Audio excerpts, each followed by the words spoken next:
विष्णुपदाय कृष्णपृष्ठाय भूतले श्रीमते जयपताका स्वामिनीति नामिने नमो आचार्यपदाय निताय कृपाप्रदायिने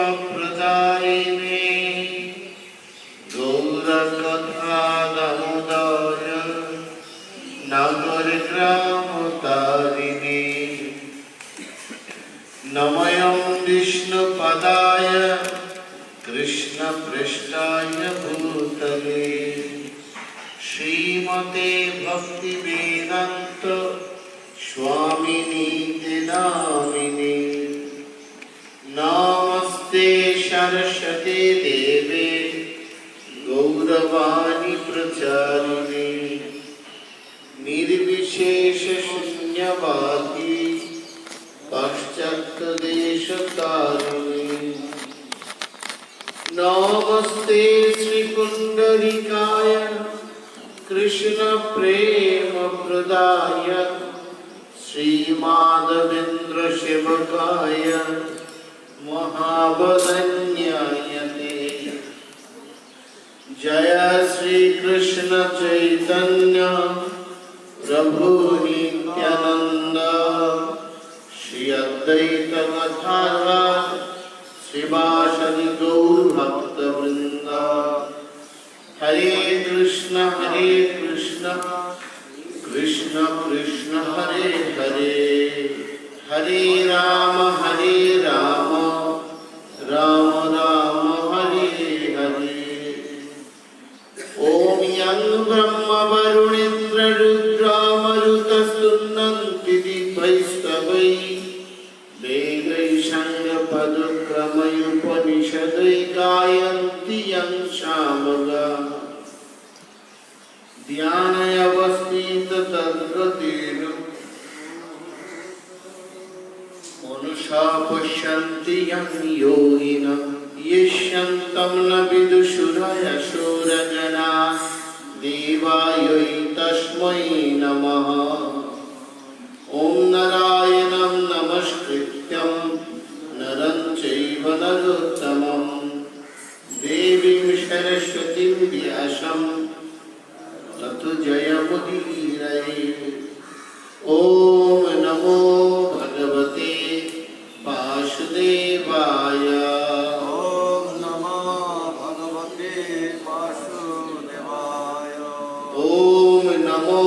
भगवते वासुदेवाय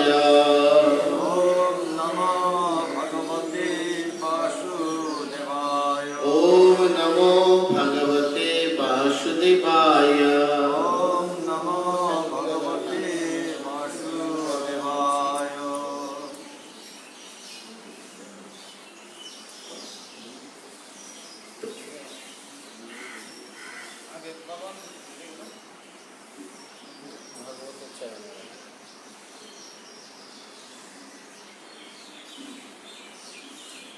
अतः श्रीमद्भागवतम अष्टम स्कंद कत नाम श्लोक जेना सप्तदश अध्याय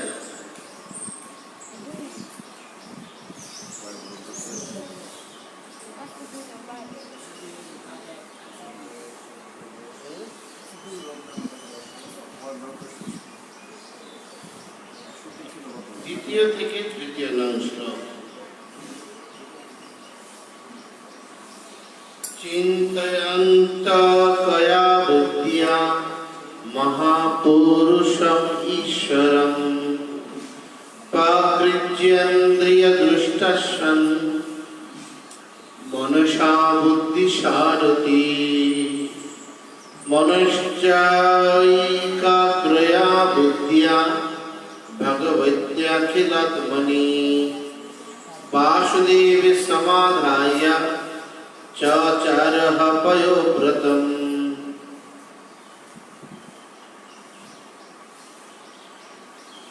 सकले बोलुन चिन्तयन्तो कया बुद्धिया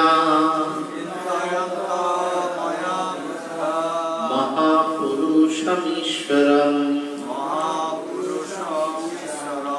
पवृत्येन्द्रियदुष्टाशन् मनसा बुद्धिशारते मनश्चाकाग्र बुद्ध्या भगवत्या किलात्मनि वासुदेवे समादाय चचारः पयोव्रतम्।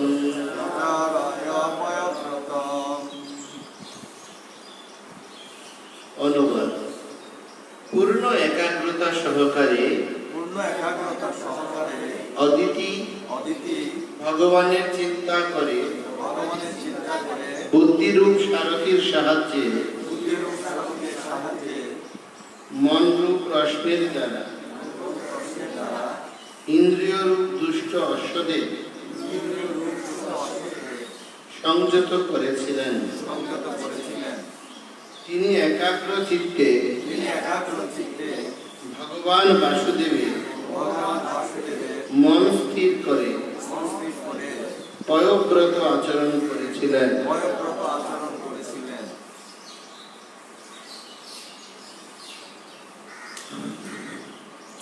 তাৎপর্য করেছেন কৃষ্ণ কৃপা শ্রীমূর্তি শ্রীল আবাই চরণারবিন্দ ভক্তি বেদান্ত স্বামী প্রভুপাদ। জয় জগদ্গুরু শিল প্রভুপাদ কি। এটি ভক্তি যোগের পন্থা। অন্যা বিলাসিতা শূন্যম জ্ঞান কর্মাদ্যনাবৃতম আনুকূল্যেন কৃষ্ণানুশীলনম ভক্তির উত্তমা। সকাম কর্ম অথবা মনোধর্মী জ্ঞানের দ্বারা সমস্ত জাগতিক লাভের বাসনা পরিত্যাগ করে ভগবানের প্রেমময়ী সেবা সম্পাদন করাই শুদ্ধ ভক্তির লক্ষণ।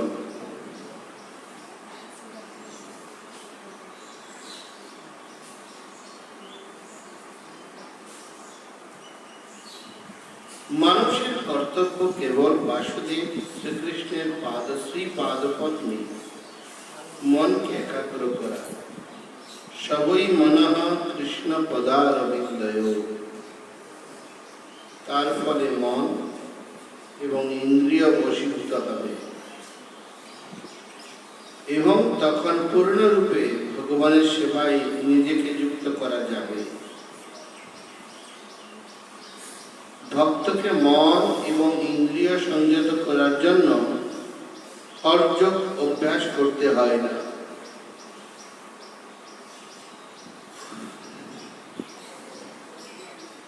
ভগবানের অনন্য ভক্তির ফলে তার মন এবং ইন্দ্রিয় আপনা থেকেই বশীভূত হয়ে যায়।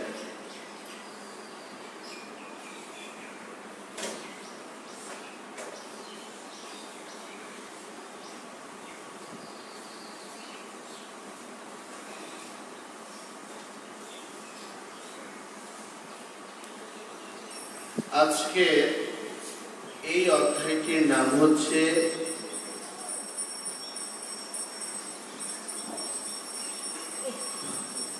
ভগবানের অদিতির পুত্রত্ব স্বীকার।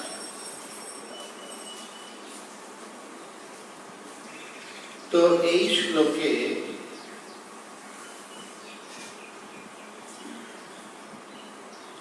অদিতির পয়ব্রত অনুশীলন করার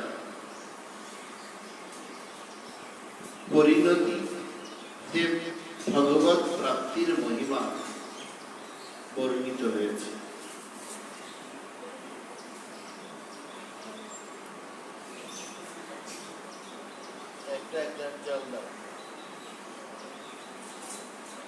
তো পরমেশ্বর ভগবান তিনি হচ্ছেন স্বরাট। তিনি স্বতন্ত্র এবং তিনি হচ্ছেন পূর্ণ মাত্রায় স্বাধীন।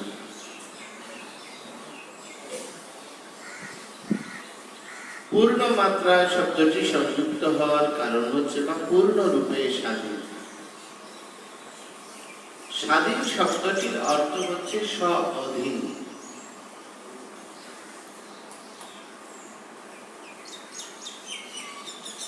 আমরা যে স্বাধীনতা বলি,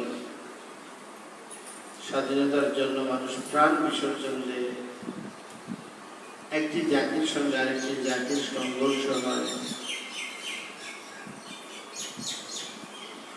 একটি গোষ্ঠীর সাথে আরেকটি গোষ্ঠীর ক্রম বিদ্বেষ তৈরি হয়। পরাধীনতা আমরা কেউ স্বীকার করতে চাই না। তো স্বাধীন শব্দটির অর্থ হচ্ছে কি স্ব-অধীন। স্ব মানে কি নিজ, তো আমি মানে কি নিজ মানে কি কে বলতে পারবে? নিজ মানে কি? নিজ, নিজ মানে হচ্ছে নস্বীকার বর্গীয় জ, নিজ। তার অর্থ কি? মানে নিজে। তো আমি কি? আমি কে? আমি হচ্ছি আমাদের আধ্যাত্মিক জগৎ, কৃষ্ণ ভবনামৃত জগৎ। যেই প্রশ্ন দিয়ে শুরু হয় আধ্যাত্মিক জ্ঞান, সেই প্রথম প্রশ্নটা কি?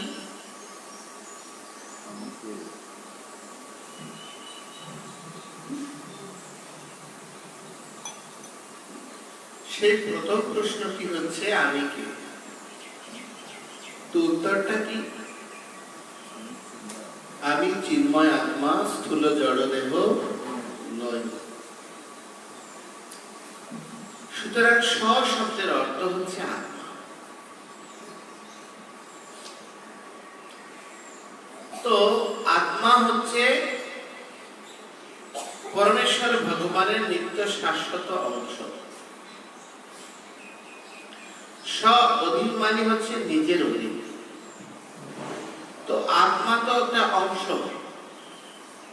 সেটা তো নিজের পূর্ণ সত্তা না। তাহলে পূর্ণ সত্তা হচ্ছে কে? পরমাত্মা বা পরমেশ্বর ভগবান।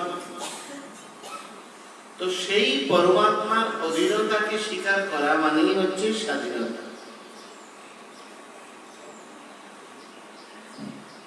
স্বাধীনতা মানে কি?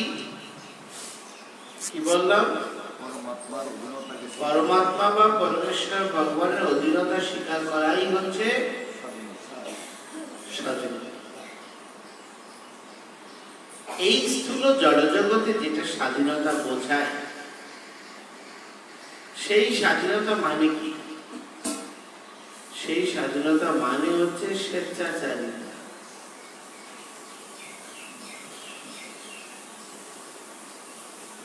সেটা কোনো স্বাধীনতা নয়, সেটা হচ্ছে কি? অর্থাৎ যেমন খুশি তেমন করা।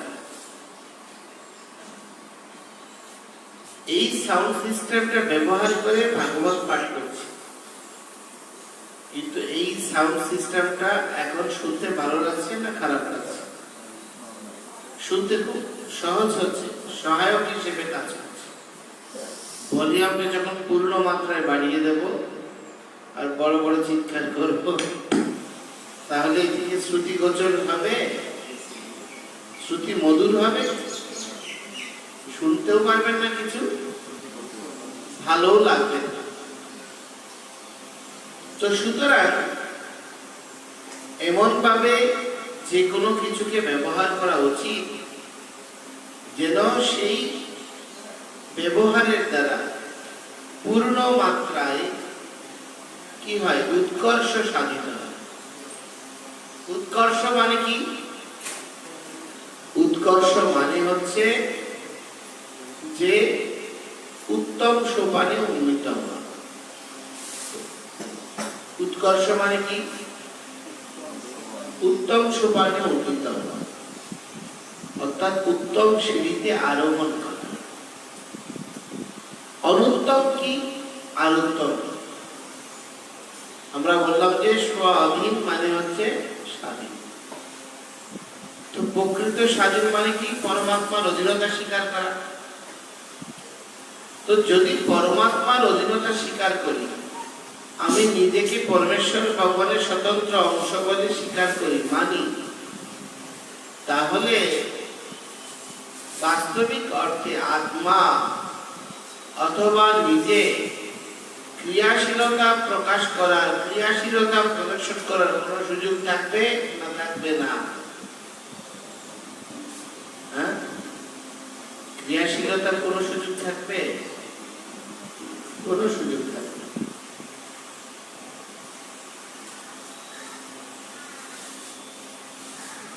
এই সুযোগ না থাকাটাই হচ্ছে জীবের স্বাভাবিক প্রকৃতি।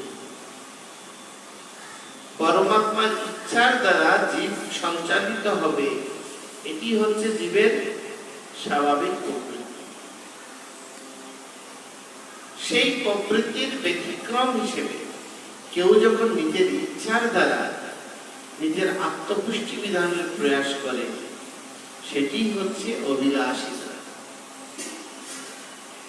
আর পরমাত্মার অনুকূলে যাওয়া মানে হচ্ছে অন্যাবিলাসিতা।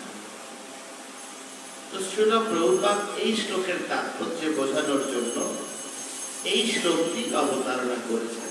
অন্যাবিলাসিতা শূন্যম জ্ঞান কর্মাজ্ঞানাবৃতম আনুকূল্যেন কৃষ্ণানুশীলনম ভক্তির উত্তমা। তো উত্তমা ভক্তিটা কি? যে অনুকূলে নিজেকে সঞ্চালিত করা আর প্রতিকূলে থেকে দূরে থাকা।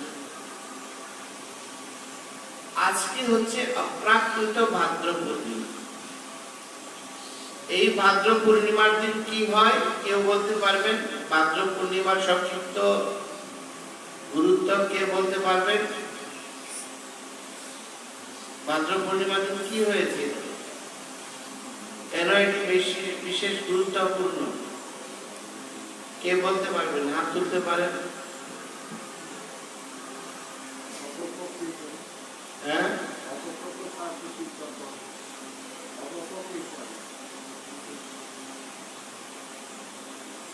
সুধা প্রভু। হ্যাঁ,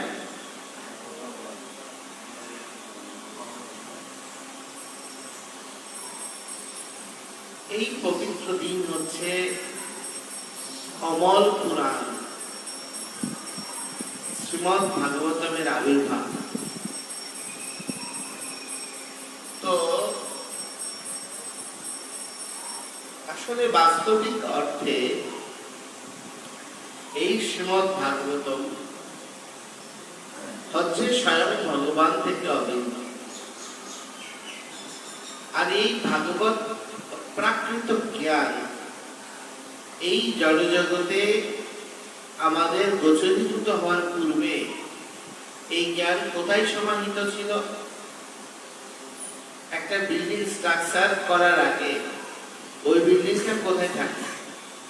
মনে করেন এই মন্দিরটা, নাট মন্দিরটা, এটা এখানে করার আগে কোথায় ছিল? এই নাট মন্দিরটা কি ছিল? অস্তিত্ব ছিল? হ্যাঁ, ছিল? ছিল না? কেন অস্তিত্ব ছিল? কোথায় ছিল? ইঞ্জিনিয়ারের মগজে ছিল, সুপ্ত অবস্থায় ছিল। আর এই অপ্রাকৃত দিনে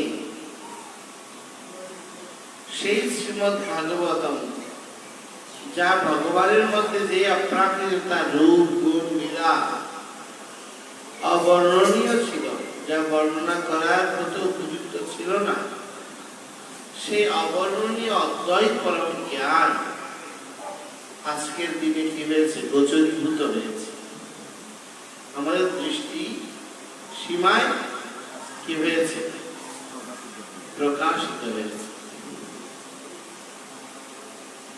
এই ভাদ্র পূর্ণিমাটা কিন্তু সাধারণ পূর্ণিমা, শুধু শ্রীমদ্ ভাগবতমের আবির্ভাবের কারণে। এই ভাদ্র পূর্ণিমা হচ্ছে পরমেশ্বরী শ্রীমতী রাধারানীর আবির্ভাব পক্ষের সমাপ্তি। কৃষ্ণ ভাদ্র কৃষ্ণ পক্ষে আবির্ভূত হয়েছে, আর শ্রীমতী রাধারানী ভাদ্র শুক্ল পক্ষে আবির্ভূত হয়েছে। তো এই ভাদ্র শুক্ল পক্ষটাকে বলা হয় প্রেম পক্ষ বা অথবা শ্রীপক্ষ, মানে শ্রীমতী রাধারানীর অপ্রাকৃত রূপ, গুণ, লীলা এবং মাধুর্য সম্বলিত পক্ষ। তো সেই পক্ষের পূর্ণিমা অর্থাৎ পরমেশ্বরীর মহিমাকে পূর্ণ মাত্রায় বিকশিত করার জন্য পূর্ণচন্দ্র রূপে এই পক্ষ কি হয় উদ্ভাসিত। সেই দিনটি এই শ্রীমদ্ ভাগবতমের গোচরীভূত হওয়ার জন্য কি করা হয়েছে, নির্ণয় করা হয়েছে। কেন? তার কারণটা হচ্ছে হরে কৃষ্ণ কৃষ্ণ কৃষ্ণ হরে হরে, হরে রাম রাম রাম হরে হরে। জয় শ্রী রাধে, জয় শ্রী রাধে, জয় শ্রী রাধে, জয় শ্রী রাধে। যাদের পাঠে বসে জিমাচ্ছে রুমে গিয়ে ঘুমাতে পারেন অথবা চোখে জল দিয়ে আসতে পারেন।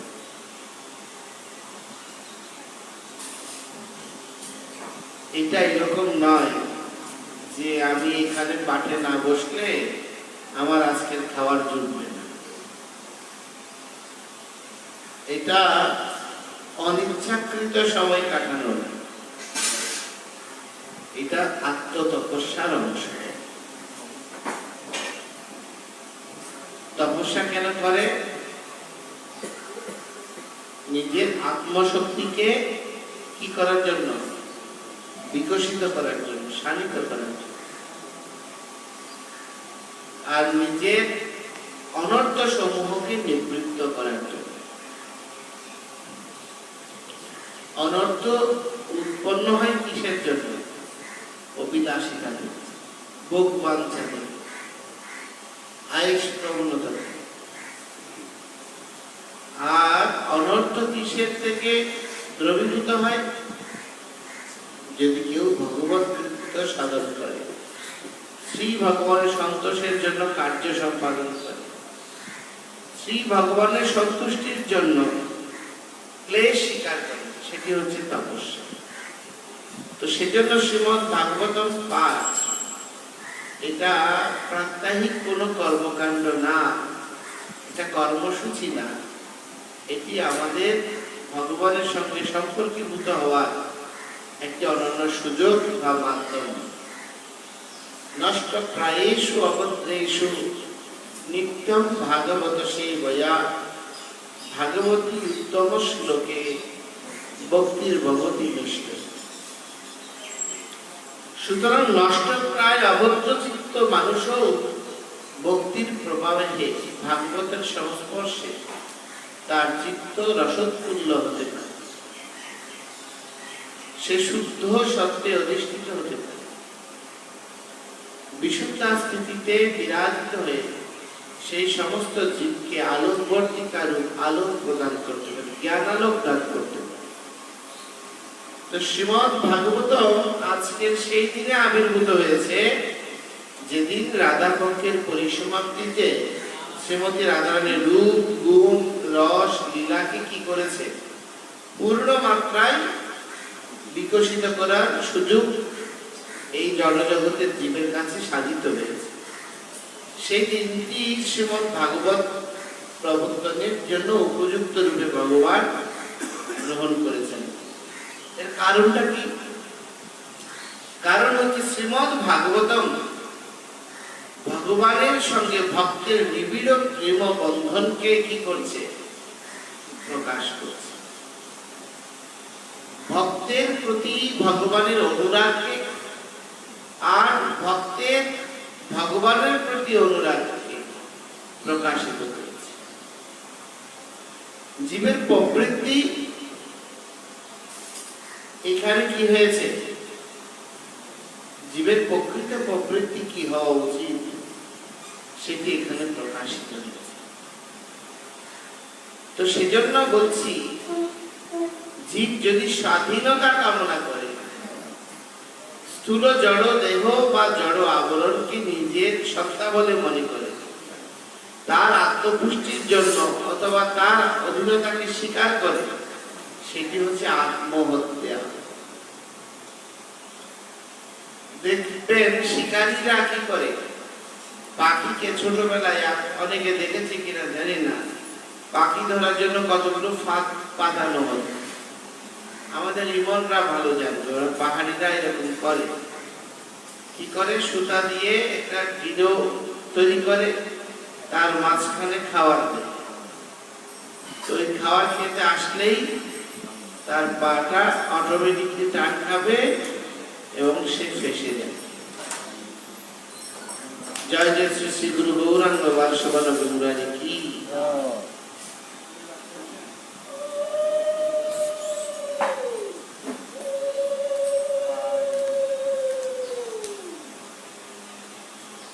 তো যে কথাটি বলছি, এই স্বাধীনতা মানে হচ্ছে স্থূল জড়দেহের অধীনতা স্বীকার করা এবং সে মৃত্যু ফাঁদে আটকে যায়। এজন্য যেহেতু আমরা নিজের ইচ্ছায় নিজের অভিলাষ বা অভিপ্রায়কে পুষ্টি দিচ্ছি, সেজন্য নিজে নিজে আত্মহত্যা করারই স্বামী। সেজন্য শ্রীল প্রভুপাদ এই শ্লোকে কি বলছেন, শ্রীল প্রভুপাদ বলছেন যে সবই মন কৃষ্ণ পদারবিন্দ। এই জন্য আমাদের মনকে শ্রীকৃষ্ণের চরণে একাগ্র করা উচিত। তো কিভাবে একাগ্র হবে? এই যুগের মানুষ হচ্ছে এত দুর্ভাগা যে এই যুগে মন্দ ভাগ্য। আমাদের সকলের ভাগ্য কি? মন্দ। ভালো করে চাষ করবেন, গাছ ভর্তি ফল আসবে, তোলার আগেই বন্যা বা মহামারী কি বলে কোন দুর্যোগে সব ফল ঝরে যাবে। তাহলে ভালো ভাগ্য হলে কি এরকম হবে? একটা ভক্ত ভক্তি যোগ অনুশীলন করতে যখন জয়েন করে, তখন তো সে পরিপূর্ণ মাত্রায় নবীন থাকে। তো সেই নবীন ভক্তটা যখন আস্তে আস্তে ভক্তিযোগ অনুশীলন করতে করতে পরিপক্কতা অর্জন করে, তখন সে তার পরিপক্কতা দিয়ে তার অপক্কতাকে দূরীভূত করতে পারে, তার ত্রুটিপূর্ণ জীবন থেকে নিজেকে মুক্ত রাখতে পারে। কিন্তু আশ্চর্যজনক বিষয়, যখন সে মুক্ত হওয়ার জন্য অর্থাৎ জড় ভৌতিক অভিলাষিতা, ভৌতিক আনন্দ, ভৌতিক লক্ষ্য থেকে নিজেকে মুক্ত রাখার সময় আসে, সেই সময়টাতেই সেই লক্ষ্যে, ভৌতিক লক্ষ্যে কি হয়ে যায়? ফেসে যায়। ঠিক বলছি না ভুল বলছি? বুঝতে পারছেন জিনিসটা? মনে করেন আমি যখন ছোট শিশু ছিলাম, তখন আমার পক্ষে কি কিছু বোঝা সম্ভব হয়েছে? হয়নি। যখন আমার বোঝার সক্ষমতা এসেছে, যখন বোধগম্যতা এসেছে, কখন এসেছে? আমি বড় হওয়ার পর। ঠিক যখন বড় হওয়ার পরে যখন আমার বোধগম্যতা এসেছে, তখন আমি আবার ছোট হয়ে গিয়েছি। মানে পারমার্থিক জীবনে যুক্ত হয়ে দীর্ঘকাল গুরু কৃষ্ণের আনুগত্যে যখন আমি কি করব, নিজের জীবন উদ্দেশ্যকে অনুভব করে লক্ষ্যের দিকে এগিয়ে যাওয়ার সময় আসবে, ঠিক সেই সময় আমি আবার নতুন করে শুরু করছি। মানে আমি ভক্তি যোগ থেকে, স্থিতি থেকে 100টা সিঁড়ি অতিক্রম করেছি। 100টা সিঁড়ি অতিক্রম করে আবার কোথায় চলে আসছি? আবার জিরো গ্রাউন্ডে চলে আসছি। মানে স্থান ছুটি ঘটছে, আমার লক্ষ্য ছুটি ঘটছে। কি ঘটছে কি ঘটছে না, তো এটা কি ভালো বুদ্ধির ফলে হচ্ছে না মন্দ বুদ্ধির ফলে হচ্ছে? তাহলে মন্দ ভাগ্য, মন্দ বুদ্ধি। তার উপরে কি? তার উপরে হচ্ছে কলহ প্রিয়তা। আমরা বিনা কারণে ঝগড়া করছি। যখন কলহ করছি তখন চিত্ত অস্থির হচ্ছে না স্থির হচ্ছে? চিত্ত অস্থির হচ্ছে। তো অস্থির চিত্তে আপনি কোন সঠিক সিদ্ধান্ত নিতে পারবেন? নিতে পারবেন না। তবু এটা আমি ফিরিয়ে দিয়েছি সরস্বতী ঠাকুরের কলেজে। তো সুতরাং আপনার অস্থির চিত্তে সঠিক সিদ্ধান্ত নিতে পারবেন না। আর সিদ্ধান্ত কিসের প্রভাবে নিতে পারে? প্রকৃষ্ট জ্ঞানের থেকে। তো এই যুগের মানুষ সঠিক জ্ঞানের অন্বেষণ করার সৌভাগ্য পায় না, কারণ জ্ঞান বিক্ষিপ্ত এবং প্রক্ষিপ্ততায় ভরে গিয়েছে। নানা মনের নানা মত, আপনি কোনটা গ্রহণ করবেন? এ বলে এটা ভালো, এ বলে ওটা ভালো, এ বলে আমারটা ঠিক, এ বলে এটা ঠিক, কোনটা গ্রহণ করবেন? ফলশ্রুতিতে এই যুগে জ্ঞান রিক্ত হয়ে গিয়েছে।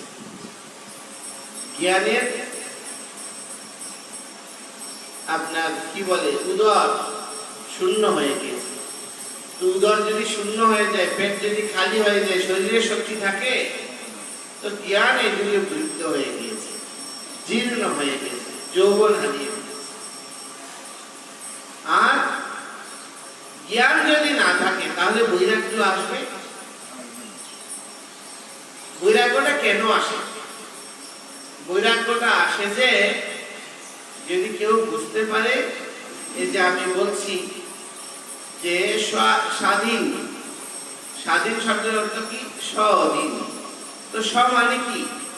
স্ব মানে নিজ, নিজ মানে কি? আত্মা। আর আত্মা হচ্ছে পরমাত্মার অংশ। সুতরাং স্বাধীনতা মানে হচ্ছে পরমাত্মার অধীনতাকে স্বীকার করা। তাহলে সেই জায়গায় আমরা কি করছি?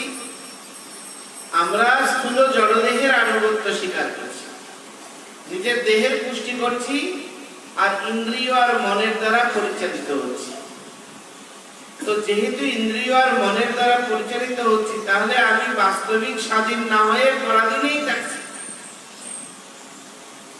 অনিত্য বস্তুর আশ্রয় গ্রহণ করছি, মানে পরাধীনেই থাকছি। যখন আমি পরাধীন থাকবো, তখন আমার মধ্যে কি আসবে না? সঠিক বিকাশের সক্ষমতা আসবে। তো সঠিক বিকাশ করতে গেলে কি করতে হবে? প্রকৃত জ্ঞানের দরকার। যখন আমার জ্ঞান থাকবে, তখন আমি বুঝতে পারবো এই স্থূল জড়দেহটি আমি নই। যদি স্থূল জড়দেহ আমি না হয়ে থাকি, তাহলে এই স্থূল জড়দেহের প্রতি আসক্ত হওয়া উচিত না অনুচিত? অনুচিত। তো এই অনুচিত বোধটি হৃদয়ে উদ্ভাসিত হলেই তো বৈরাগ্য আসবে। এই শরীরের প্রতি আসক্তি চলে গেলেই কেউ ক্লেশ স্বীকার করতে সামর্থ্য বাড়বে। কেউ যদি বলে যে ঘুম কাবুছে, আজকে একটু উঠতে পারবে, তাহলে তার জন্য তপস্যা করা সম্ভব হবে, মঙ্গলারতি করা সম্ভব হবে। যদি কেউ যদি ভাবে আজকে শরীরটা দুর্বল, ভগবানের পূজা করা যাবে না, তাহলে ভগবানের অনুকম্পা লাভ করার সুযোগ হবে। যদি বলে যে আজকে শরীরটা ভালো যাচ্ছে না, রান্না বান্না করতে পারবো না, তাহলে ভক্তদের ভোজন করানো সম্ভব হবে। তাহলে ভক্তদেরকে পরিতোষণ করে তাদের আশীর্বাদ গ্রহণের সুযোগ পাবেন, আপনি পাবেন না? তো সুতরাং যদি না পান, শক্তি যদি সঞ্চারিত না হয়, তাহলে বৈরাগ্য আসবে কোথায়?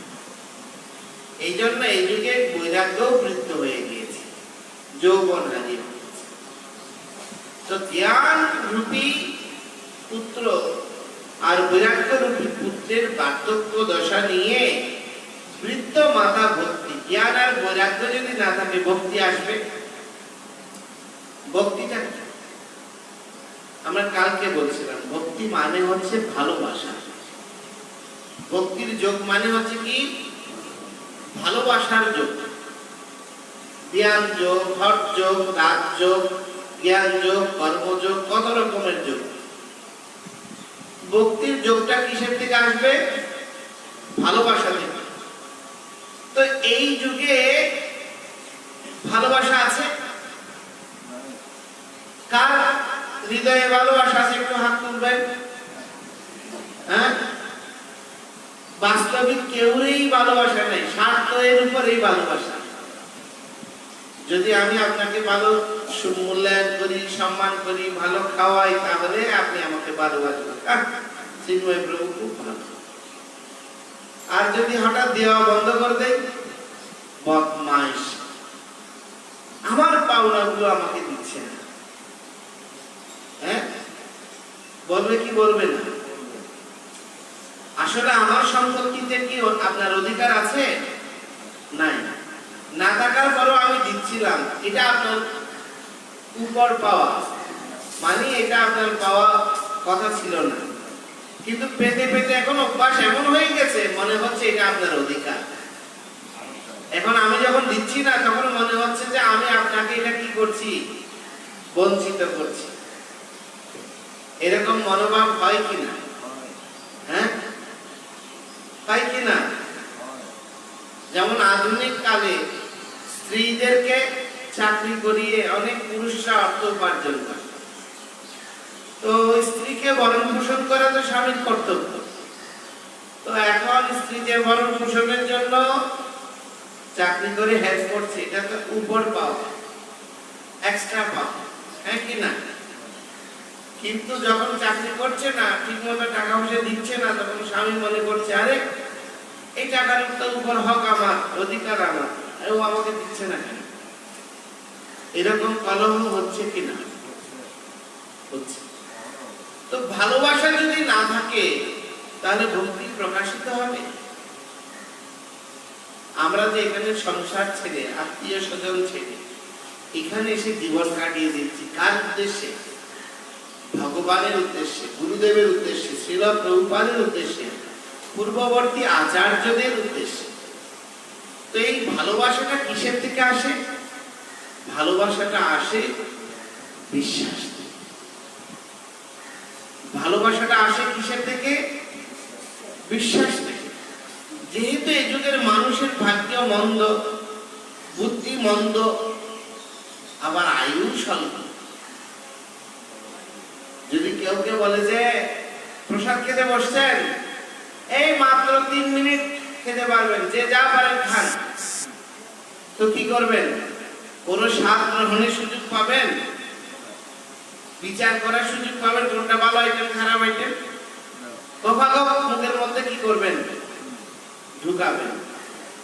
ফলশ্রুতিতে গলায় আপনার কি হয়ে যেতে পারে? আটকে যেতে পারে, মুখে স্বাদ নাও লাগতে পারে, ভালো করে পেটেও না পড়বে।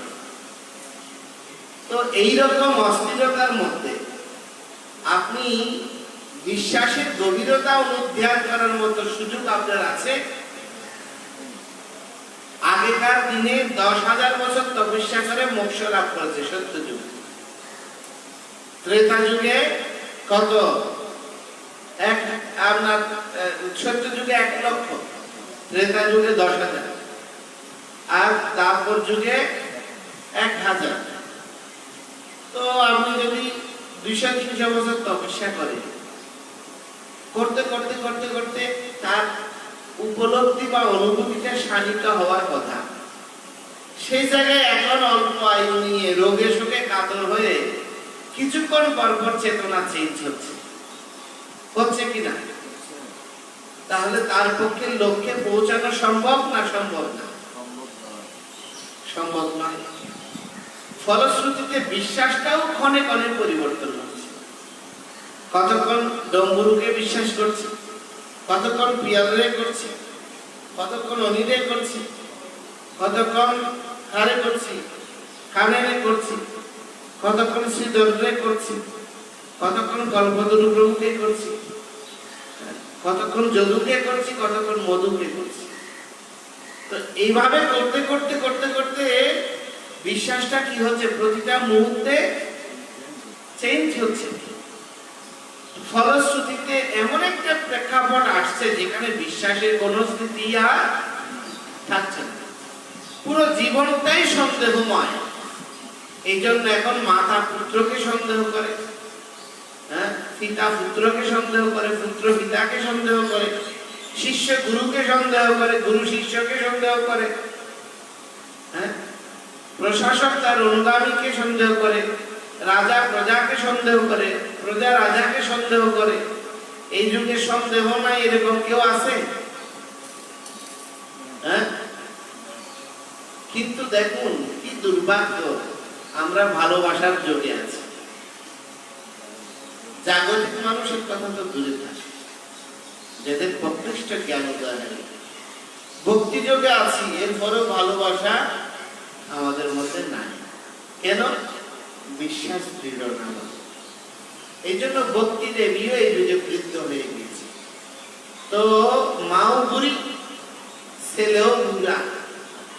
তো ভক্তি দেবী আর দুই বুড়া ছেলে জ্ঞান আর বৈরাগ্যকে নিয়ে সারা তীর্থ পরিভ্রমণ করছে, আর চোখের জলে ভাসছে। যদি কোন তীর্থের করুণায় আমার ছেলেরা কোন সাধু বৈষ্ণবের কৃপায় তারা যদি একটু শক্তি পায়। কারণ প্রকৃত মাতা সব সময় সন্তান গৃহীত খায়। তো আজকে 5 জন নতুন ব্রহ্মচারী হয়, এরা সবাই আসছে 5 জন। হাত তোলেন তো। আরেকজন কই?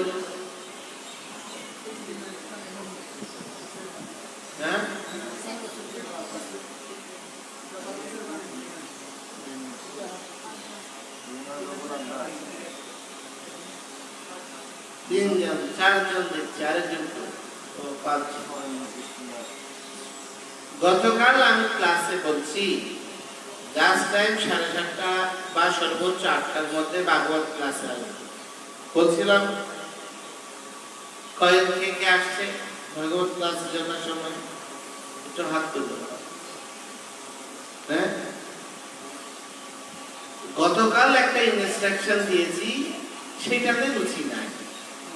কোন কোয়ালিটির আমরা সাধু হব?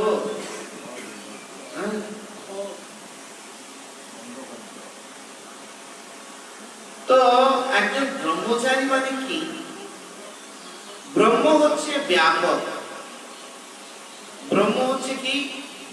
ব্যাপক, অপরিমেয়, তাকে পরিমাপ করা যায় না। তিনি ব্যক্ত হলেও তাকে অনুধাবন করা যায় না এই সাধারণ জড় ইন্দ্রিয় দ্বারা। নিরাকার শব্দের অর্থ কি? যার আকার আছে, অনুভূতি আছে, অবস্থান আছে, কিন্তু অদ্বিতীয়। কিন্তু সাধারণ মানুষ নিরাকার মানে যার আকার। তো সেই পরম ব্রহ্মে যিনি বিচরণ করেন তিনি হচ্ছেন ব্রহ্মচারী। ব্রহ্মচারীকে যিনি ব্রহ্মে বিচরণ করেন তিনি হচ্ছেন কে? ব্রহ্মচারী। তো ব্রহ্মচারীর উদ্দেশ্য কি? কে বলতে পারবে? ব্রহ্মচারীর উদ্দেশ্য কি? তার জীবনের লক্ষ্যটা কি? যে ব্রহ্মকে অনুধাবন করা যায় না, এত ব্যাপক, পরিমাপ করা যায় না, তো সেই ব্রহ্মে আপনি বিচরণ করবেন কি করে? সে অব্যক্ত পুরুষ, তিনি ব্যক্ত হন কি রূপে? জীবেরও নিস্তার লাগি দ্বন্দ্ব সুত হরি ভুবনে প্রকাশন একটা ব্রহ্মচারীর লক্ষ্য কি? গুরুদেবের তোষণ করা, গুরুর গৃহকে পুষ্টি দান করা, আর গুরু সজ্জনকে সেবা দান। গুরুর যারা প্রিয়জন, গুরুর যে পরিবার, তাদের কি করা? সেবা করা। গুরুদেবকে পুষ্টি দেওয়া মানে গুরুদেবের জন্য আহার্য সংগ্রহ করা, গুরুদেবের আহার্য সংগ্রহ করে তার শরীরকে বপুকে ঠিক রাখবে, তার সেবা শুশ্রূষা করবে। আর কি করবে?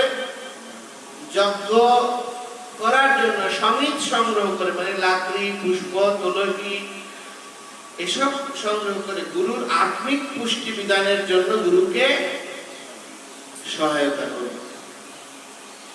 ঠিক আছে? আর কি করবে? গুরুর গৃহকে কি করবে? তোষণ করবে, মানে গুরুর গৃহকে মেরামত করবে, ভালো রাখবে, যেন অবিকৃত এবং অক্ষয়। এটা হচ্ছে ব্রহ্মচারীর লক্ষ্য, উদ্দেশ্য। আর কোন উদ্দেশ্য নেই। ব্রহ্মচারী হচ্ছে অন্যাবিলাসিতা মূর্তির, অন্যাবিলাসিতা শ্লোকের মূর্ত বিগ্রহ। তো যে কথাটি বলছি, এই যুগে জ্ঞানও নাই, বৈরাগ্যও নাই, ভক্তিও কি হয়ে গেছে, মূল্যমান দুর্বল। তো একজন আদর্শ মাতা তার পুত্রকে বাঁচানোর চেষ্টা করে। তো একজন ব্রহ্মচারীর মাতাকে আর পিতাকে কে বলতে পারবে? হ্যাঁ,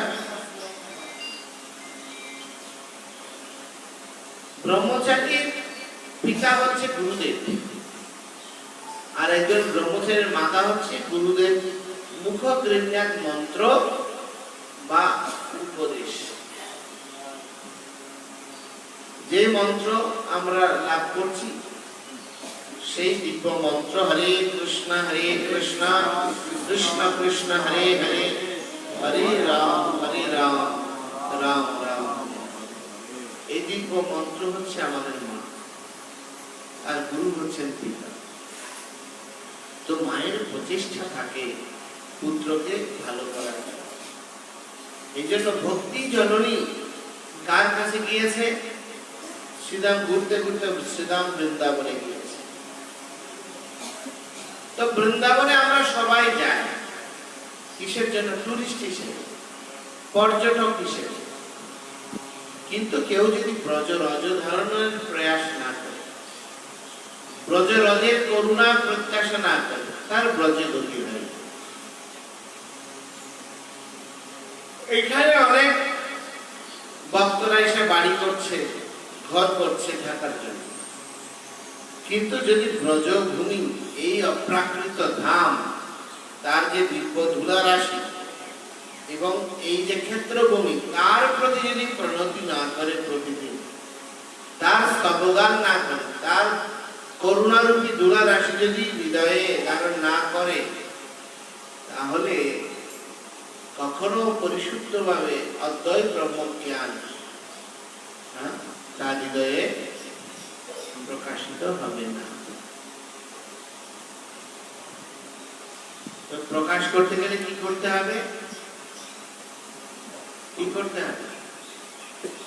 কি বলছি? এই অদ্বৈত ব্রহ্ম জ্ঞান প্রকাশ করতে গেলে কি করতে হবে?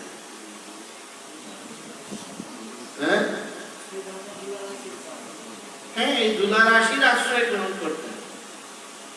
মহাপ্রভু বলছে ভক্ত পদ রেণু, ভক্ত পদ জল, ভক্ত ভুক্ত অবশেষ দিন সাধনের। তাই এই ভক্তি দেবী যখন ব্রজের ধুলি, ব্রজবাসীদের ধুলি শিরে ধারণ করেছেন, সঙ্গে সঙ্গে তিনি কিশোরী হয়ে গেছেন, 16 বর্ষীয় কিশোরী, যৌবনবতী হয়ে গেছে। কোথায় যাওয়ার কারণে? ব্রজভূমিতে যাওয়ার। আপনারা কোথায় বাস করছেন? আপনারা কোথায় বাস করছেন? কোথায় বাস করছেন? কোথায়? হ্যাঁ, আমরা বর্ষানাতে বাস করছি। এই পুণ্ডরিক ধাম হচ্ছে বর্ষানা। বৃষভানু মহারাজম দ্বাপরে ব্রজমণ্ডলে ত্রেতয়াং জনকং ইয়াং রাজ ঋষিমিহি বৃহস্পতি। জীব গোস্বামী কি বলছেন? যিনি দ্বাপর যুগে বৃষভানু রাজ, তিনি ত্রেতা যুগে জনক ঋষি, আর তিনি অধুনা কলিকালে পুণ্ডরিক বিদ্যাধী। আমরা কোথায়?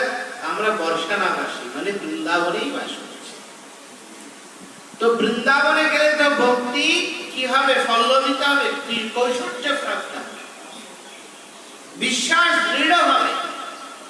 বৃন্দাবনে গেলে কি হবে? ভালোবাসার যোগ কি হবে? পুষ্টি পাবে। তো আমাদের ভালোবাসার যোগ পুষ্টি পাচ্ছে না আমরা বৃদ্ধ হয়ে যাচ্ছি? একজন ভক্ত যত প্রবীণ হচ্ছে, তার উদ্যম, উৎসাহ, কার্যক্ষমতা, তার মনোবল তত বেশি কমছে। ঠিক বলছি না ভুল বলছি? হ্যাঁ, ঠিক বলছি না ভুল বলছি? আমরা যারা প্রাথমিক স্তরের ভক্ত, নতুন ভক্ত, তাদের উৎসাহকে কাজে লাগিয়ে সোসাইটির কার্যক্ষমতাকে কি করতে হচ্ছে? সচল রাখতে হচ্ছে। কিন্তু যত বেশি এখানে ধামে বাস করবে, যত বেশি ধামের করুণা গ্রহণ করবে, তত বেশি সে যৌবনবতী হবে, সে তত বেশি কি হবে? কৈশোর্য প্রাপ্ত হবে, ভক্তি দ্বারা কি হবে? পরিপুষ্টি লাভ করবে। সুতরাং তার পক্ষে কি হবে? সে এই ভালোবাসার যোগ বা বিশ্বাসের যোগের দ্বারা অন্যের আনন্দ বর্ধন করতে সমর্থ হবে। তো আমি নিজেও আনন্দ লাভ করছি না, অন্যকেও দিতে পারছি। তো নারদ মুনি সেখানে প্রকটিত হলেন। নারদ মুনি দেখছে খুব অপূর্ব সুন্দরী, দিব্য কান্তি, জগন্মোহন রূপ এক কিশোরী, দুই বৃদ্ধ মৃত্যু পদযাত্রে দুই বৃদ্ধকে জড়িয়ে ধরে বুকে নিয়ে কান্নাকাটি। তো জিজ্ঞেস করছে, হে মা, তুমি তো কিশোরী, তুমি কৈশোর্যবান কোন যুবকের কাছে না গিয়ে দুই বৃদ্ধকে নিয়ে কেন জড়াজড়ি করছো? তো তখন সেই দেবী, ভক্তি দেবী, তিনি নারদ মুনিকে বললেন যে, মনিবর, এরা আমার দুই পুত্র। নারদ মুনি তো হতচকিত হয়ে উঠল, আরে কলিকাল, আর কত কিছু দেখাবে। মারা হচ্ছে কিশোরী আর ছেলে হচ্ছে বুড়া। এটা বর্তমান সমাজে দেখা যাচ্ছে কিনা? এখনকার মায়েরা অনেক ইয়াং, কিন্তু ছেলেগুলো ক্ষীণবল, দুর্বল। ঠিক বলছি না ভুল বলছি? কারণ মাতৃদুগ্ধ পান করার সৌভাগ্য অনেক সন্তানের হয় না। তো সুতরাং কি হচ্ছে? যার ফলশ্রুতিতে নারদ মুনি যখন বললেন, আরে তুমি একটা কিশোরী, দুই বৃদ্ধের সঙ্গে কেন প্রণয় করছো? তো তখন বলছে যে আমার দুই পুত্র, একজন জ্ঞান আর একজন হচ্ছে বৈরাগ্য। এই জগতে আমার পুত্ররা পুষ্টি লাভ করার জন্য কোনো আশ্রয় পাচ্ছে না। দয়া করে আপনি তো মহান, সাধুর জীবন সদা পরহিত করে।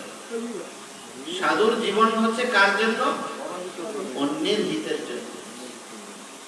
আজকে ভাদ্র জয়ন্তী, এই ভাদ্র পূর্ণিমা, তো আমরা সাধুরা সবাই ভাগবত বিতরণ করতে চাই। তো আমাদের বাবা আসছেন রাঙ্গুনিয়া থেকে, উনি 10 সেট ভাগবত বিতরণ করবেন। হরি বল। তো এরকম আমরা 125 সেট ভাগবত বিতরণের সংকল্প নিয়েছি। তো এই যে ভাগবত বিতরণ করবে, উনার দরকার তো 1 সেট। উনি দেবেন কত সেট? 10 সেট।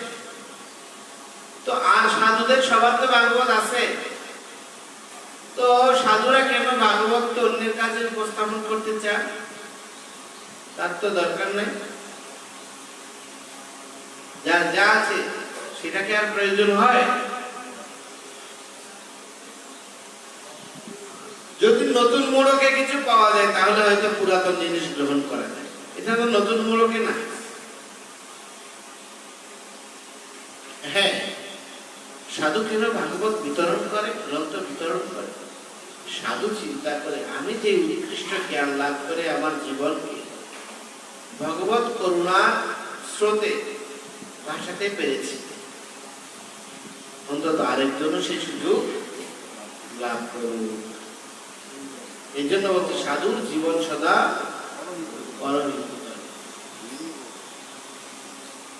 যার ফলশ্রুতিতে সাধুরা গ্রন্থ বিতরণ করে, প্রচার করে, মানুষকে পরিবর্তনের স্বপ্ন দেখায়। তো সেই জন্য আমাদের উচিত এই গুরু কৃষ্ণের ইচ্ছা সমস্ত পতিত জীবকে সহায়তা করা। আমাদের কক্সবাজারের অনাদি প্রভু, সে এবারও গ্রন্থ বিতরণ করতে চাইছে। তো গুরু মহারাজের কাছে একটা মেল করেছে, সঙ্গে সঙ্গে গুরু মহারাজ ফিরে দিয়েছে, তাকে আশীর্বাদ করছে। কেন? গুরু মহারাজ সন্তোষ হচ্ছে এই যে প্রভুপাদের একটা গ্রন্থ যদি কেউ কাছে পৌঁছায় তাহলে সে প্রভুপাদের সঙ্গ লাভ করবে, আর শুদ্ধ ভক্তের সঙ্গ প্রভাবে সেও শুদ্ধ হয়ে যায়। তাই গৌর প্রেমানন্দে জগৎগুরু শিল প্রভুপাদ কি। তো এই জন্য ভক্তি দেবী বলছে, হে মহাত্মা, আপনি কোন উপায় দেখান না। তখন নারদ মুনি এই ভাদ্র পূর্ণিমার দিন এই অপ্রাকৃত অদ্বয় ব্রহ্ম জ্ঞান, এই ভগবত লীলা রূপ রস বিগ্রহ এই ভক্তি দেবীকে প্রদান করেছিলেন। এই অদ্বয় জ্ঞান ভক্তি দেবীকে প্রদান করেছিলেন, যেই জ্ঞানের মধ্যে ভক্তি দেবী জ্ঞানার করে সমাহিত হয়ে পূর্ণ যৌবন প্রাপ্ত হয়েছে। এই জন্য যদি কেউ ভাগবত আস্বাদন করে তার আর অন্য কোন গ্রন্থ অধ্যয়নের আবশ্যকতা নাই, এবং নিত্য ভাগবত অধ্যয়ন করলে সে তার জ্ঞান, বৈরাগ্য এবং ভক্তি তিনটাই উচ্ছ্বলিত হয়ে কি হবে? প্রকাশিত। তো সেই জন্য সেই সুবর্ণ সুযোগ আমাদের গ্রহণ করা উচিত।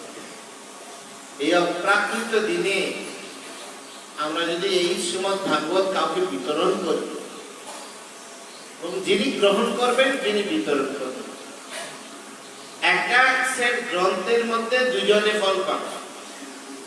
এক সেট গ্রন্থে কতজন ফল পাবে? দুজন। যিনি দিচ্ছেন যিনি নিচ্ছেন দুজনেই ফল পাবে। কিন্তু জাগতিক জগতে ব্যবসা করলে একজন বেনিফিশিয়ারি, ঠিক কি না? হ্যাঁ, বাবার দোকানে যদি ওষুধ কিনে কেউ, তাহলে ওর হয়তো রোগ সারবে, কিন্তু লাভের অংশটা কার পকেটে যাবে? ফার্মেসিতে যাবে। কিন্তু এই ভাগবত হচ্ছে দুধারি তলোয়ার, এর যেদিকে যায় সেদিকেই কি করে? কাটে। কি কাটে? বিষয় বন্ধন। এই জন্য আজকের দিনে যদি কেউ শ্রীমদ্ ভাগবতম বিতরণ করে, তার পুণ্যফল পূর্বজদের উদ্দেশ্যে দান করে, তার পিতা মাতা, আগামীকাল থেকে তর্পণ শুরু হচ্ছে আমাদের রাজাকুণ্ডে। আপনারা সকলে যুক্ত হবেন এবং সকলে আসবেন। আগামীকাল থেকে তর্পণ, পিতৃ তর্পণ শুরু হচ্ছে।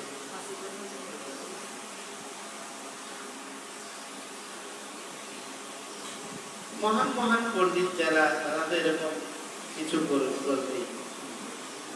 তো যে কথাটা বলছি, মহাজনগতস্য পথ, আজকে হচ্ছে ভাদ্র পূর্ণিমা, কৃষ্ণপক্ষের প্রতিপদ থেকে শুরু হয় এই পিতৃপক্ষ। তো কেউ যদি তর্পণ করে পিতৃদেবকে কি করতে পারে? জল দান করে তাকে পুষ্টি দান করতে পারে, কিন্তু মুক্তি দান করতে পারে না। কিন্তু কেউ যদি শ্রীমদ্ ভাগবতম বিতরণ করে বা গ্রহণ করে, তার শূন্য ফল পিতৃপুরুষকে দান করে, তাহলে তারা উদ্ধার হয়ে যাবে। জয় শ্রীমদ্ ভাগবতম কি, শ্রীমদ্ ভাগবতম কি।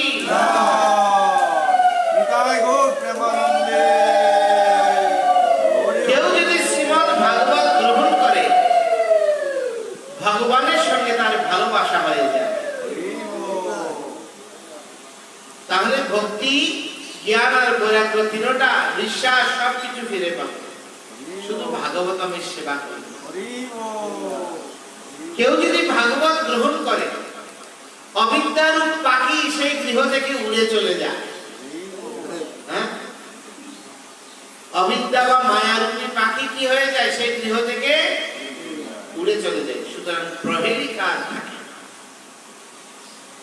বুঝতে পারছেন? ছল চাতুর্য এসব আর সেই গৃহে থাকে। তো আমরা যারা এখনো আশ্রমে নিজের জীবন যুক্ত করেও এই বিশ্বাস ঘাটতি, ছল চাতুর্যের দ্বারা আমাদের জীবন পরিপুষ্টি ঘটছে, বুঝতে হবে আমরা এখন শ্রীমদ্ ভাগবতমের আশ্রয় গ্রহণ করি না।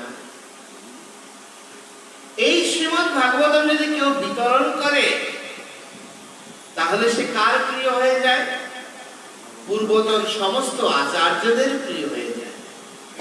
কারণ এই আচার্যরা কি ধর্ম প্রবর্তন করতে চেয়েছেন?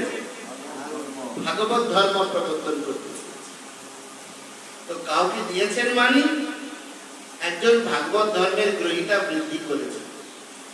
তো সুতরাং পূর্বতন আচার্যদের আকাঙ্ক্ষার পরিপূরণের কাণ্ডারী হিসেবে তাদের আশীর্বাদ দ্বারা আপনি পরিপুষ্ট হয়ে এই জড়বন্ধন থেকে মুক্ত হওয়ার উপায় প্রাপ্তি হবে আপনার। তো সুতরাং এই শ্রীমদ্ ভাগবতম যদি আপনার গৃহে রাখেন, তাহলে কি হবে? জীবনের সংশয় দূরীভূত হয়ে সমস্ত সন্দেহ, সমস্ত প্রশ্নের মীমাংসা হয়ে স্থির লক্ষ্য স্থাপনে সমর্থ হবে। তো সেজন্য আমরা যদি শ্রীমদ্ ভাগবতম বিতরণ করি, দান করি, তাহলে খুব কল্যাণ। তো কিভাবে এই গ্রন্থের সেবা করতে হয় আজকের দিনে বলা হচ্ছে, সুবর্ণযুক্ত মানে স্বর্ণযুক্ত আসনে বসি, অথবা সুবর্ণযুক্ত করে, স্বর্ণযুক্ত করে শ্রীমদ্ ভাগবতমকে পূজা করে, আরত্রিক দান করে। এটি যদি কাউকে দান করা হয়, অত্যাধিক মহাফলদায়ী। যদি যাদের সামর্থ্য নেই স্বর্ণ দানের, অসুবিধা নেই। আপনার হৃদয় আসনে মনোময় বিগ্রহ, মনোময় রত্ন সিংহাসনে আপনি শ্রীমদ্ ভাগবতমকে স্থাপন করুন, তাহলে আপনার জীবন যৌবন ধন্যাতিধন্য হয়ে। তো সেজন্য আমাদের এই সুযোগ এসেছে, আমরা যেন এই সুযোগের সদ্ব্যবহার করি। বিশেষত এই সুযোগটি এই জন্য বেশি মহিমান্বিত, এই বর্ষটি হচ্ছে শ্রীল প্রভুপাদের ১২৫তম জন্মজয়ন্তী বর্ষ। শ্রীল প্রভুপাদের যে অক্লান্ত পরিশ্রম, তার যে তপস্যা বৃথা যায়নি, তার সবচেয়ে বড় প্রমাণ এই বর্ষে আমরা ওনার জন্মস্থানটা ফিরে পেয়েছি। কলকাতার মতো, কলকাতাকে ভক্তি সিদ্ধান্ত সরস্বতী ঠাকুর কি বলেছে? কলির শহর। তো সেই কলির শহরে কলি অপনোদনকারী, মানে কলিকে যিনি কলকাতা থেকে উৎখাতকারী, সেই ছিল অভয়চরণ অরবিন্দ ভক্তিবেদান্ত স্বামী প্রভুপাদ আবির্ভূত হয়েছিলেন ১২৫ বছর আগে। সেই দিব্যস্থান সেবা অধিকার লাভ ফিরে পাওয়ার জন্য আমাদের ১২৫ বছর অপেক্ষা করতে হয়েছে। তো সুতরাং এই পুণ্ডরিক ধাম এটি ফিরে পেতে গিয়ে, তার মহিমা বিকশিত করতে গিয়ে আমাদেরকে ৫৩৯ বৎসর অপেক্ষা করতে হয়েছে। ৫৩৪ না চৈতন্যাব্দ, গৌরাব্দ 534 না, তো 5 বছর বড়, 39 বছর, 539 বছর অপেক্ষা করতে। ধ্রুব মহারাজ যখন ভগবানকে লাভ করেছেন আর আত্মগরিমায় মনে মনে ভাবছেন, আহা আমি 5 বছর বয়সে ভগবানকে পেয়ে গেছি। কি করছে? ওকে ফেলো, ফেলো, পড়তে কেন না, নিয়ে ফেলে দাও। এই যে শিশুরা এখানে ধামে বসবাস করছে, ধামে জন্মগ্রহণ করছে, এই ভাগবত কথা শ্রবণ করছে, নিত্য ভগবানকে দর্শন করছে, এটা কি এদের এই জন্মের স্বীকৃতি? কোটি জন্মার্জিত স্বীকৃতি।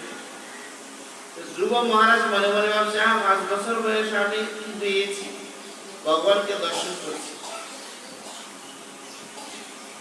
তো ভগবান বললেন, হে ধ্রুব, তুমি তোমার অন্তর্দৃষ্টি দিয়ে নিচের দিকে তাকাও। যে নিচের দিকে তাকালে দেখছে মধুবনে পুরো বনটাই হচ্ছে হাড়গোড় দ্বারা নির্মিত। বলছে, প্রভু এত লক্ষ লক্ষ কোটি কোটি এই হাড়গোড় দিয়ে স্তূপীকৃত এই স্তূপ কার? বলছে, আর কেউ না, এগুলো সব তোমার। তুমি প্রতিযুগে এখানে এসেছো আর প্রতিযুগে তপস্যা করেছো, তুমি এখানে মরেছো, তোমার কঙ্কালগুলো স্তূপ হইতে হইতে পার হয়ে গেছে।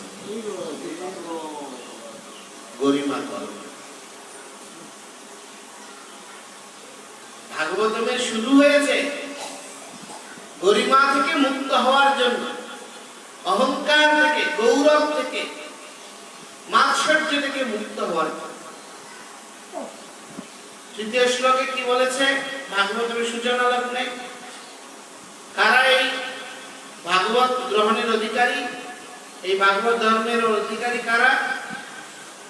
কে বলতে পারবে? হরিবল। হ্যাঁ, শ্লোকটা কি? হ্যাঁ,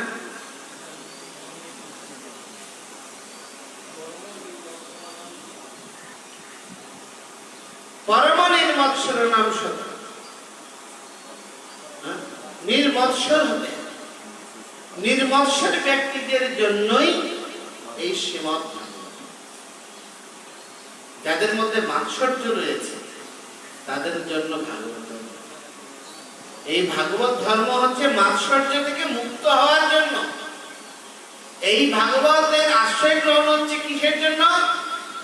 মাৎসর্য থেকে মুক্ত হওয়ার জন্য, পরশ্রী কাতরতা থেকে মুক্ত হওয়ার জন্য।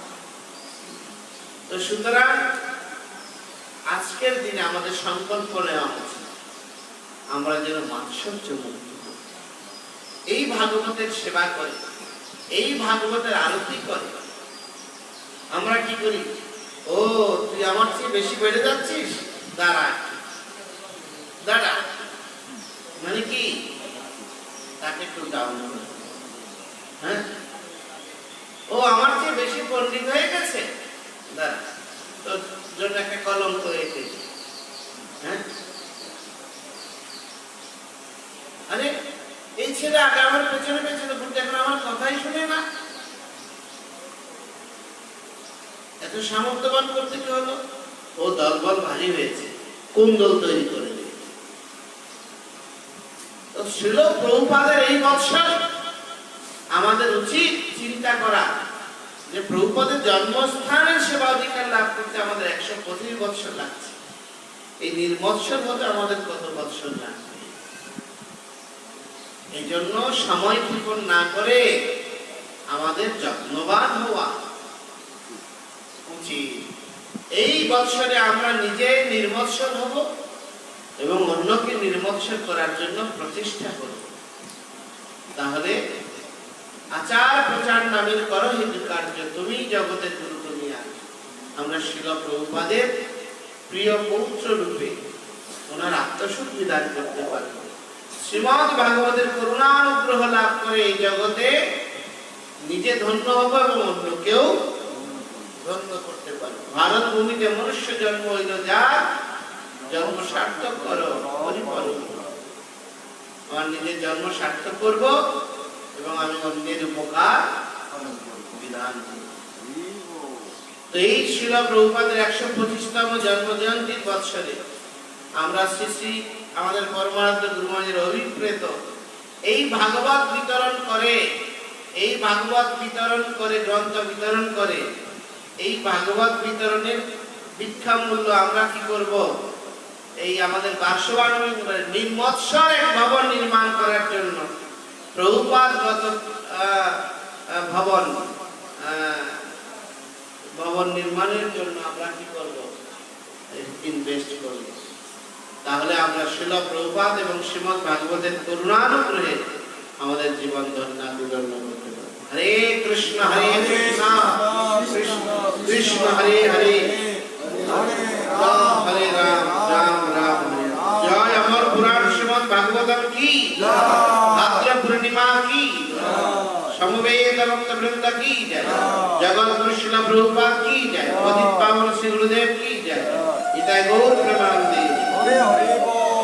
তো আমাদের শ্রীধর চৈতন্য প্রভুকে অনুরোধ করছি একটু মধুরাষ্ট্রকম গাওয়ার জন্য, আর আমরা ভাগবতের আরতি নিবেদন করব। সকলে বসুন, এখন ভাগবতের আরতি এবং পূজা হবে এবং মধুরাষ্ট্রকম। ভাগবতের প্রতিটি কথাই হচ্ছে মধুর, তো এই জন্য এই মধুময় পাকময় বিগ্রহ শ্রীমদ্ ভাগবতমের মহিমা গুণকীর্তন মধুরাষ্ট্রকম দ্বারাই ভব। হরে কৃষ্ণ কৃষ্ণ কৃষ্ণ হরে হরে, হরে রাম হরে রাম। জয় জয় ভাগবত প্রবক্তা বিশিষ্ট ভাগবত প্রবক্তা শ্রীপাদ চিন্ময় কৃষ্ণ দাস ব্রহ্মচারী।